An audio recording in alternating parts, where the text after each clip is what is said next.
Hello everyone in CIS-115 land. We are in Module 3. The purpose of this video is to give you a little bit of help with the homework questions and also cover some of the things that we did this morning in the help session on Saturday morning. So, first thing, a lot of folks miss this material on short circuiting, both on the homework and on the exam. Now I'm in Blackboard and you can see this is a checklist for week 5, which was last week. There's a link to chapter 7 in the textbook. So I'm going to click on that link and scroll down just a moment right here to the short circuiting topic.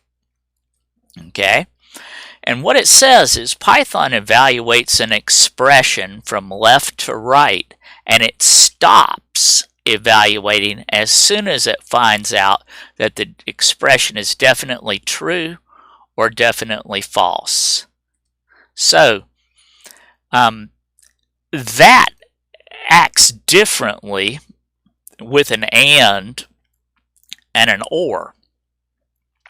First off, there's actually a question on the exam or in the homework that will show you this exact code and ask you what is the purpose of this part, the x not equal to 0.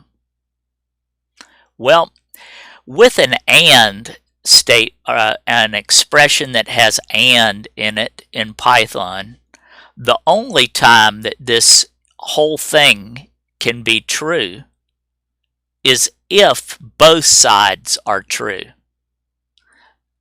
Let me say that again.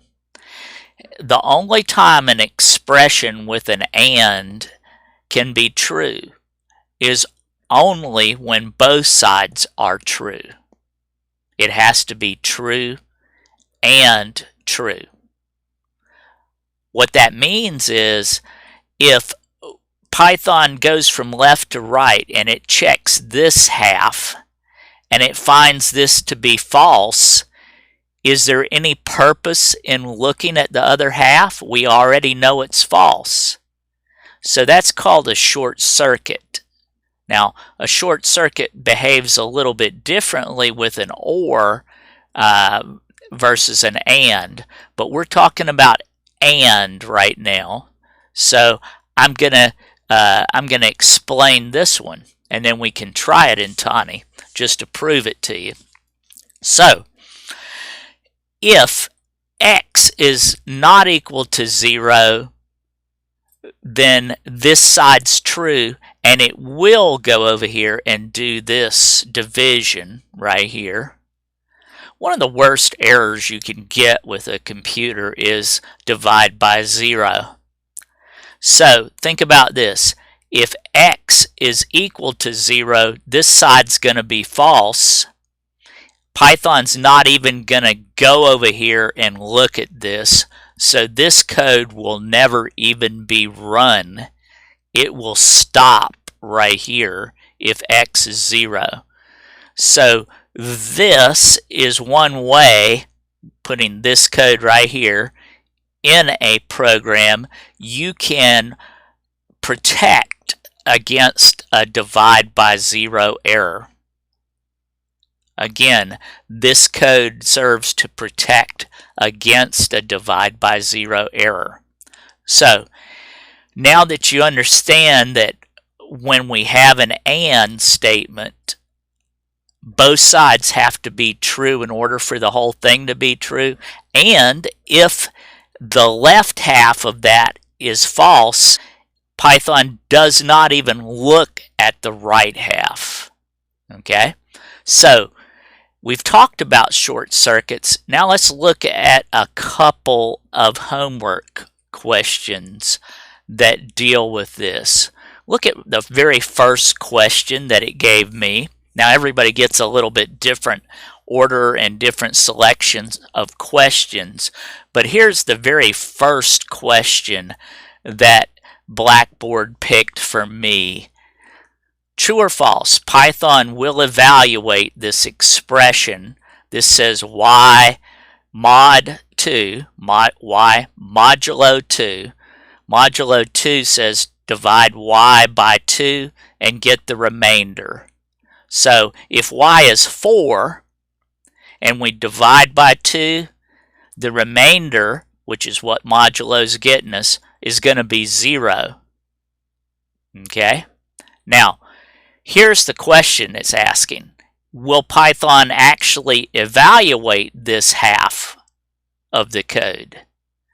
So, this is an OR. We said it behaves a little bit differently from an AND. Okay? Let's talk about OR for a second. Here's the way OR works. If we have true or true, that equals true. Okay. Let me go back here and fix that a little bit. I don't have a good way to draw in these videos, so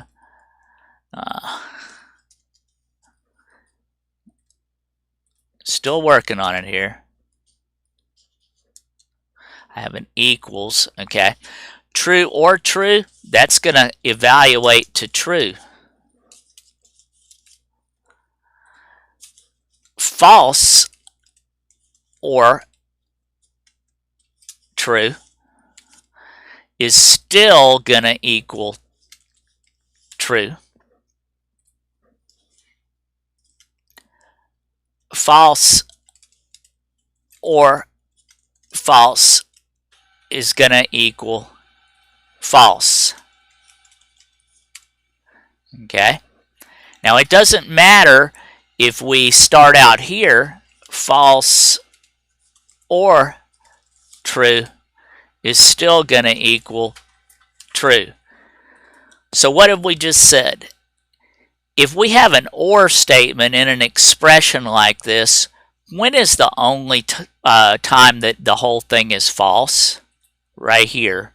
This is the only time, right here, that's the only time that the whole thing is false. So, if we apply short circuit testing to this, the only time Python is going to go over here and look at the right side, of this half right here. The only time Python's going to look at the right half is when we have a false here, a false here, or a false here. Okay? So it's going to go over here and look at this side over here when we have the first half is already false. Okay?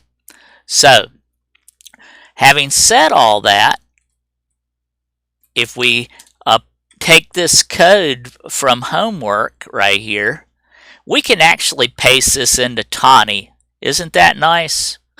We don't have to even think that hard about it. If we go into Tawny and paste this code in right here, they want to know if Python is going to do this half of the code. Here's how we can tell. If we wrap it in a print statement, it will cause something to come out down here. Okay? If it doesn't go over here, the print is not going to happen. So let's run it and see. Did anything come out down below? Yes. So it is going to go look at this right half of the code. Why did it go over here and look at this? We could do this in our head if we think about it. Y is 4, X is 2. Is 4, it's saying 4 is less than 2. Is that true or false? 4 is less than 2. That's false. So we just got done saying if the left half of the OR is false, Python has to go over here and look at the right side. So it says this will evaluate that expression. You saw when I wrapped this in a print, it did go over there and print it. So that is true. It will go over there and look at this. Okay, let's look at another one. Here's some that give folks a hard time. Not B is the same as B. Cannot tell there's an error in the code. Not B is the same as not B. Okay, how could we ever figure this out if we didn't want to do it in our head? Well, guess what? We could use Tani to figure it out. So, in order to use Tani to check this, we can copy this and then break it up into a couple different lines in Tani. But let's go over here to Tani and try it. So I'm going to paste this in. I'm going to get rid of the code that we had from the earlier homework question. Now, in order for us to test this, B has to exist. So here in Tani, I'm going to set B equals to true. Okay. Now there's a variable B that exists. Okay. Now I'm going to separate this into two lines. Okay. And we know if I do a print B right now, B is going to be this should print true. So let's run it and see if it prints true. Did true come out down below? Yes. So that's coming from this. Now let's print this top part.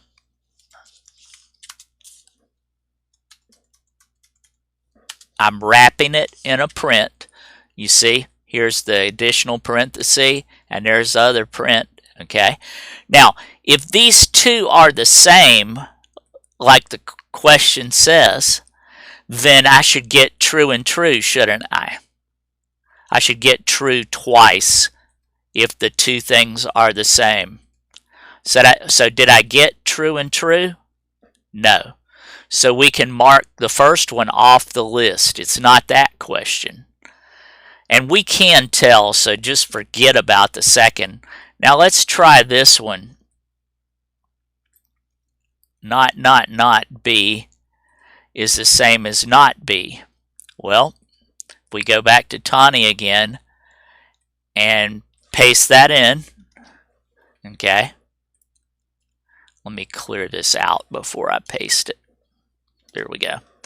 Okay, if we print this first one again, and remember we've already created B up above. You saw where I did that.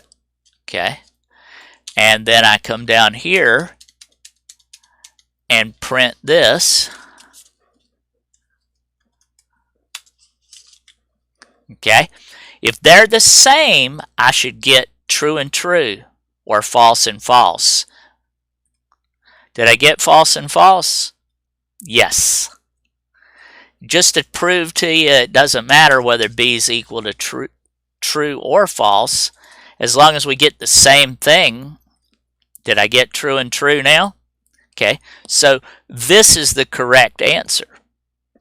Hopefully you see how I got that. I had to make the variable that it was asking about, and then I pasted what the question was asking me to check inside of a print statement. So we didn't even have to logically think through this. All I did is pasted the code into Tani and got Tani to tell me the answer. How much better does it get than that? Okay, I'm going to do question 4 and then I'll jump around a little bit here. But is this a complete program?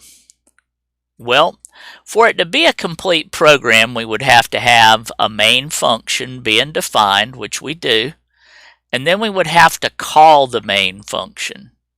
Okay? But there's a problem with this Does anybody see it? How does Python know that something is part of a function? It knows by indentation. So if I copy this code and again paste it into Tawny, okay, well, I've got to clear out Tawny first. Okay, now paste it. This is not going to run. You won't see anything down below. We should get x is 5, right? But this is not going to run. You see, nothing came out. Why didn't it run? Because main is considered part of the function up here because it's indented. That's the way Python knows that something is part of the function. So if I wanted to fix this, which it doesn't ask us to fix it, but if I wanted to fix it, you see all I did is outdented main, and when I run it, you see I get x is 5. So let's see if we can find an answer here that works. Is it a complete program? No, main is defined but not called. Well, it is being called. It's just being called from within itself, which means it never runs. The program does not print correctly because nothing ran. You saw that. No, main is called, but only from within main. That's our answer right there. This one. Okay? Because this one definitely doesn't work. No, main is called, but not defined. Main is definitely defined. Okay. So, scroll down a little bit here. I want to get to one that I put a help text out there about it, but let's see if we can find one here. This is good right here. This is checking your understanding of an if, an ELIF, and an else statement. Now all three of these things depend on each other. Why do they depend on each other? We have an if right here. Right here is an if. Here's an else if. And then finally, if neither one of these two things happens, we get down here to the else and it prints C. So, consider the following code and mark the true statement. How many values are going to be printed in total? Well, we're only ever going to see one thing print here because all of this depends on itself. We never get to this else if we did this.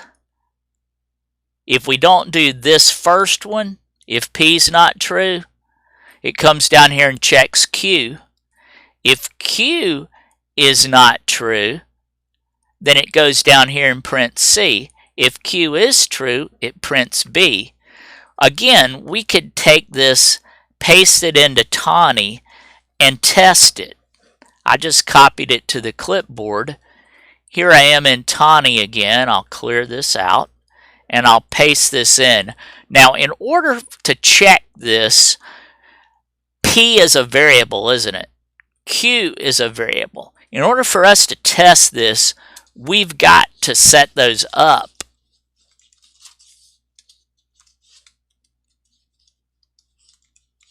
Okay, I'm going to make both of them true and run this. What did I get? A. If I make P false, okay, that means this is not going to happen. I made Q true, so watch what comes out down below when I run it. There, I got a B. If I make both of P and Q false, what do I get? Here goes. C. So regardless of what these are, we always get at least one thing to print, right? And that's all because each of these things depends on the other. So One value will be printed in total, always.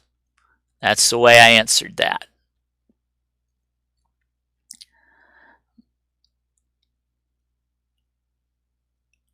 That looks to be almost the same. Let me go on down to another one here.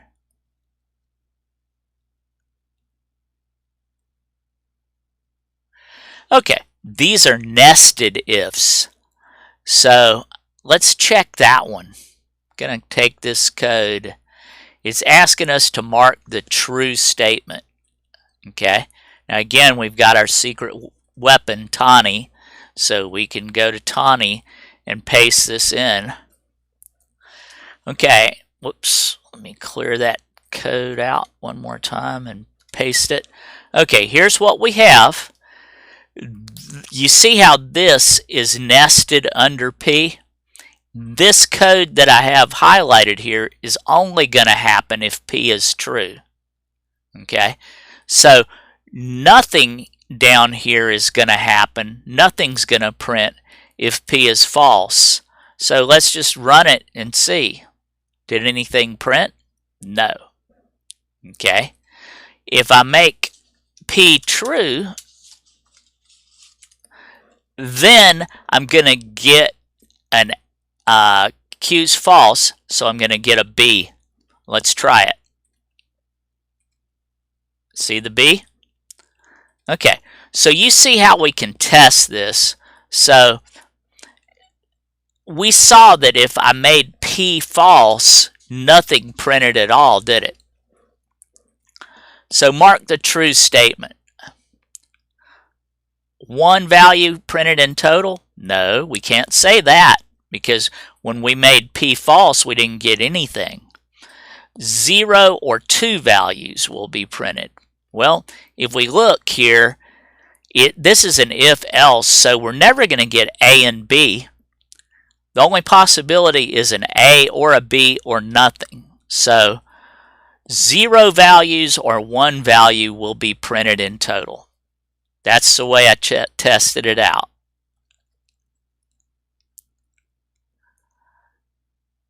Just another one of those questions that you can work for yourself. Just remember you have to declare all the variables.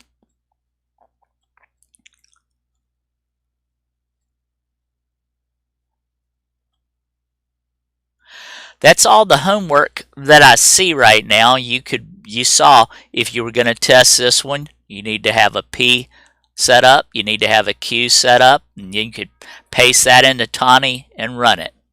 Okay, let's look at the code lab for a moment here. I'm going to clear out my Tawny so that I'm ready.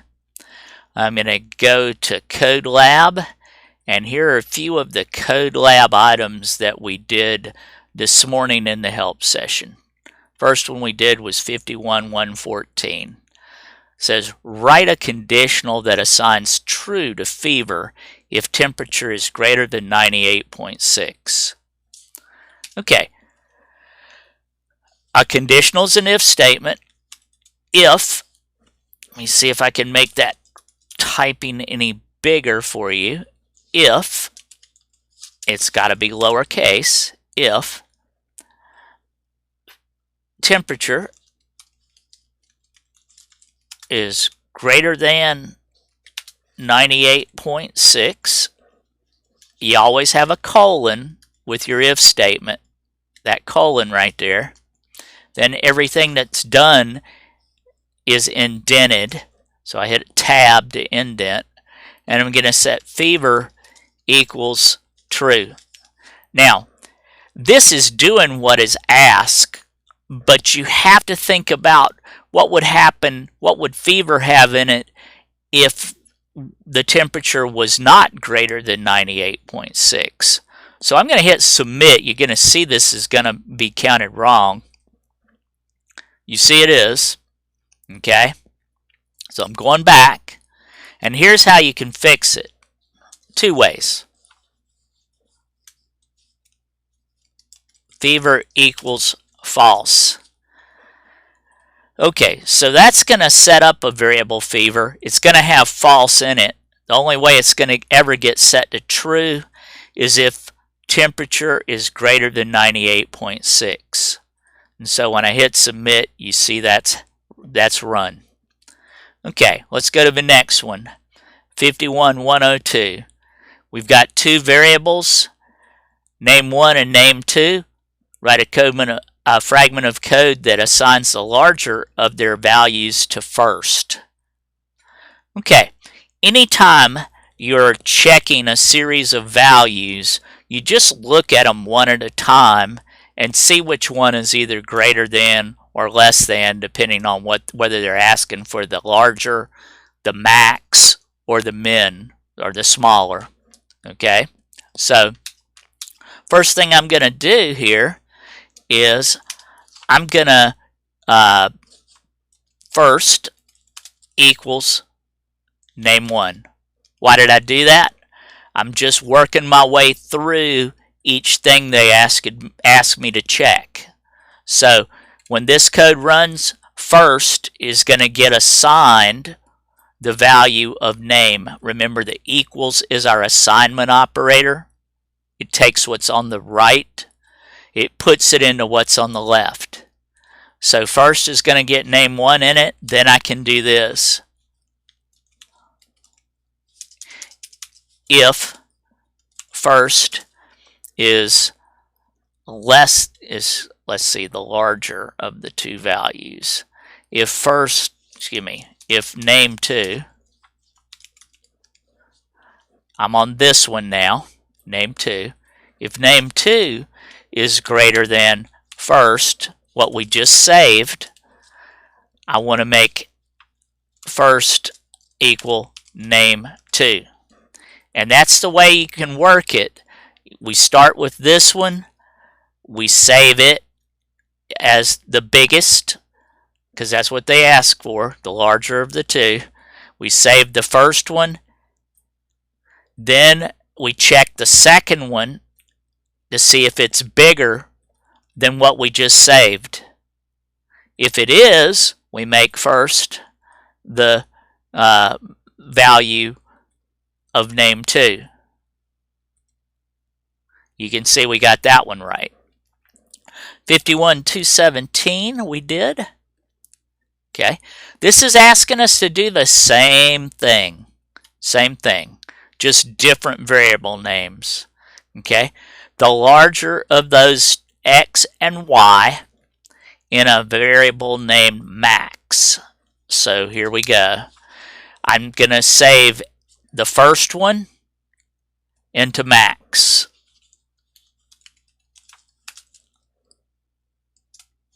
Okay, I just saved x. If y is greater than max, max equals y.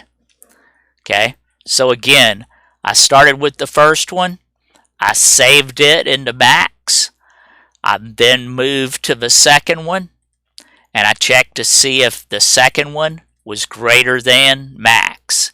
If it is, I made max equal to the second one, following the same exact approach that we did with the other question. Okay, down here, 51211. Write a statement that adds 1 to minors if age is less than 18, 1 to adults if age is 18 through 64, and 1 to seniors if age is 65 or older. How in the world would we do that? Well, we can lay it out again with a number line. Okay, here's a number line. Our first breakpoint here is let's always, when they give you one of these, start with the unlimited side. So the unlimited side is anybody 65 or older, we're going to add 1 to seniors. So I'm going to put 65 right here. So 65 and up, that's going to add 1 to seniors. Okay.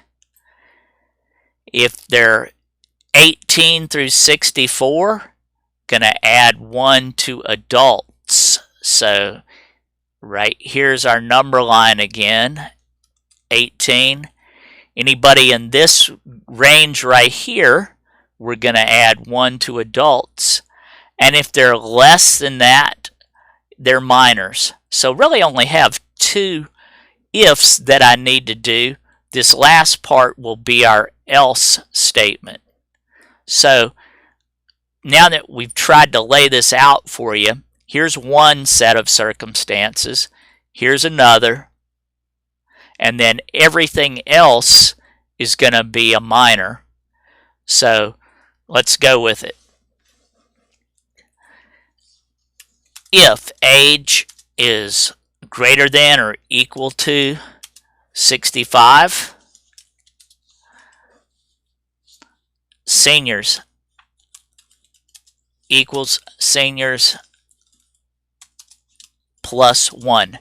Now we can shorten this up if you want to use a compound operator here rather than having to type seniors equals seniors plus 1. There is a shorthand way of doing that. We can do plus equals right here. Okay? ELIF was our next circumstance. That's 18 through 64. You saw that. 18 through 64. Right here. 18 through 64. We've already eliminated everything 65 and up with this one. So else if age is greater than or equal to 18, adults plus equals 1. Else, we already said if we've eliminated everything else, just like we did here, okay, then what we're left with is over here, and that's a minor. So we don't need to check anything else, we just need to do this. Minors plus equals 1. And that is the most efficient way to do it. You notice I started with the end that could go on forever. I worked my way down. We can't have somebody that's less than 0. So that's why starting at this open end and working up works so well. Okay. You can see we got that right. Okay. Let's do some of the harder questions are the range testing. So here's one we did this morning. Clunker Motors is recalling all vehicles from model years 2001 to 2006. Write a statement that assigns true to no recall if the model year is not within the recall range. Don't use an if statement. Okay, so we've got, you can still put this on a number line, but we've got 2001 to 2006. And I'll make that a little bit bigger so you can see it. Okay, so we're recalling this. Anything that's outside over here or over here is no recall. So we can do this 2 ways. If we do this, we want to make it no recall true for this and no recall true for this. Something can't be less than that 2001 and greater than 2006 at the same time. It can't be both things at the same time. It's got to be this or this. So let's write it that way first. No recall equals, I need some parentheses here, model year is less than 2001 or model year is greater than 2006. And these need to be separate from each other, I think. So we'll try it without the parentheses just to see in a moment. But okay, you can see I got that right. Let's try it without the parentheses and see if it'll still work. It will evaluate from left to right. And you can see it did this first, and then it did that. So we still got the same answer either way. So that's picking up this, and it's picking up this. This is no recall. This is no recall. You could do this another way. Remember, a comment is ignored by Python.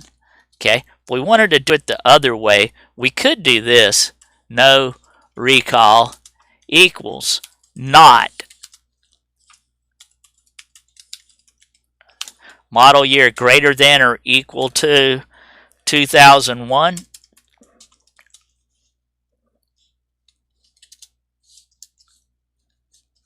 And model year is less than or equal to 2006. Okay, so this is what? If it's greater than 2001 and less than or equal to 2006, it's in this range, isn't it? That means it's being recalled. So what we've got here is if the vehicle is recalled, it's going to be no recall is true. Why does this work? Because we put a not outside. So if this comes out to false, we're going to make not false is true. So if this part confuses you, then this is your better option. This to me is more clean, but I see more people do it this way than the other way. Okay, let's do one more and then we're done. So these are your ultimate hardest questions down here. 900, 899, and 898. So in order to work this question about books right here, you need to figure out what does everything depend on first. Well, if they're a premium customer and they buy 5 or more books, they get 1 book free. If they're a premium customer and they buy 8 books, they get 2 books free. If they're a regular customer and they buy 12 or more books, they get 2 free books. And they have to buy 7 books if they're a regular customer to get 1 free book. So what you need to take away from this is that how many free books they're getting depends on whether they're a premium customer or not. So they say they've given us a variable free books, and they've given us a variable is premium customer, and they've given us a variable in books purchased. So let's see if we can work this. We just got done saying everything depends on whether they're a premium customer or not. Is premium customer is a Boolean variable. That means it has true or false in it. So we can check that first. If is premium customer, that's my if statement to check for a premium customer. If they're not premium, they must be a regular customer, because if this is not true, then they're a regular customer down here. Okay. Next thing it says is how many books they purchased is what determines how many free books. So we should have a variable, right here, in books purchased. So inside of this if statement, I'm going to say if in books purchased is greater than or equal to 8, if it's greater than or equal to 8, then free books right here is what I'm looking for. Free books equals 2. Else if, ELIF, in books purchased is greater than or equal to 5, free books equals 1. Okay, so notice that how much indentation I have to do. Remember, Python knows that this if and else if is part of this if statement because it's indented. Okay, so this is pretty much the same except for these numbers for the regular customer. So I just copied and pasted. Okay, it says a regular customer has to purchase 12 books to get a free one, and they have to purchase 7 or more to get 1 free book. Okay, 7 or more. Okay, so this is handled except for the fact that if they don't meet any of this, then how many free books should they get? 0. So, whoops. If we want to make free books 0 regardless, we can set it to 0 before we ever start doing any of this. Now, if this doesn't happen and this doesn't happen, they're getting 0 free books. So let's hit submit. And there you go. You can see that is working. So that's the end of our little help session this morning. That's what we talked about, except for helping a couple people figure out errors in their projects. So we'll have another help session on next Saturday. And you can keep working on the code lab and the homework questions in Module 3. Good luck.